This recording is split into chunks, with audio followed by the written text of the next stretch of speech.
아무 일도 없어 보입니다. 도로는 반듯하고 도시엔 불빛이 가득하고 뉴스에선 회복을 외칩니다. 하지만 그 도시에서 사람은 빠져나가고 있고 돈은 조용히 흘러나오고 있으며 숫자는 더 이상 발표되지 않습니다. 1. 지표를 숨긴다는 건 신뢰를 버린다는 뜻입니다. 청년 실업률 2023년 6월 이후 공식 발표가 중단됐습니다. 부동산 기업부도 공시 자체를 막는 일도 벌어졌습니다. GDP 수치? 중국 내부 통계와 해외 추정치가 1에서 2%씩 차이 나고 있습니다. 중국은 이제 성장을 보여주는 나라가 아니라 지표를 숨기는 나라가 됐습니다. 그래서 지금 자본은 조용히 빠져나가고 있습니다. 2. 1,600억 달러 숫자가 아니라 방향의 신호. 2023년 한 해 중국에서 외국 자금 1,600억 달러가 이탈했습니다. 이 수치는 성장률 5%라는 뉴스보다 훨씬 더 정확한 방향을 알려줍니다. 중국은 지금 망해서 떠나는 나라가 아니라 예측할 수 없어서 떠나는 나라가 됐습니다. 3. 은행도 돈을 안 빌려줍니다. 2025년 4월 중국 주요 은행들은 대출 규모를 대폭 줄였습니다. 과거엔 대출로 경기를 밀어붙였지만 이제는 위험을 피하려는 생존 전략에 더 가까워졌습니다. 심지어 지방정부조차 돈을 빌릴 여력도 갚을 계획도 없다고 말하고 있습니다. 금융이 멈춘다는 건 경제 전체의 순환이 멈추고 있다는 뜻입니다. 4.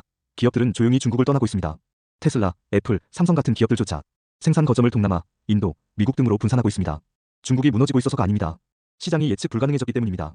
오늘은 합작회사를 허용하고 내일은 국가안보를 이유로 갑자기 폐쇄되기도 하죠. 법도 시장도 투자 환경도 이제 시진핑 한 사람의 결정에 달렸습니다. 시진핑이라는 리스크. 시진핑 실각설이 전 세계 뉴스에 돌았습니다. 물론 사실 여부는 확인되지 않았습니다. 하지만 중요한 건 그게 사실이냐가 아니라 그런 루머가 퍼진다는 것 자체가 중국 시스템이 흔들리고 있다는 뜻이라는 겁니다. 6. 통제는 효율이 아니라 병목이 됐습니다. 중국의 강점은 언제나 속도였습니다. 명령 한 번이면 도시가 생기고 철도가 깔리고 산업이 움직였죠. 하지만 지금은 그 통제가 병목이 되고 있습니다. 기업은 말을 못하고 정책은 예고 없이 바뀌며 시장 논리는 사라졌습니다. 이제 통제는 효율이 아니라 위험이 됐습니다. 7. 부동산 한 기업이 아니라 한 나라의 구조. 헝다는 파산했고 비구이아는 채무불이행 위기에 놓였습니다.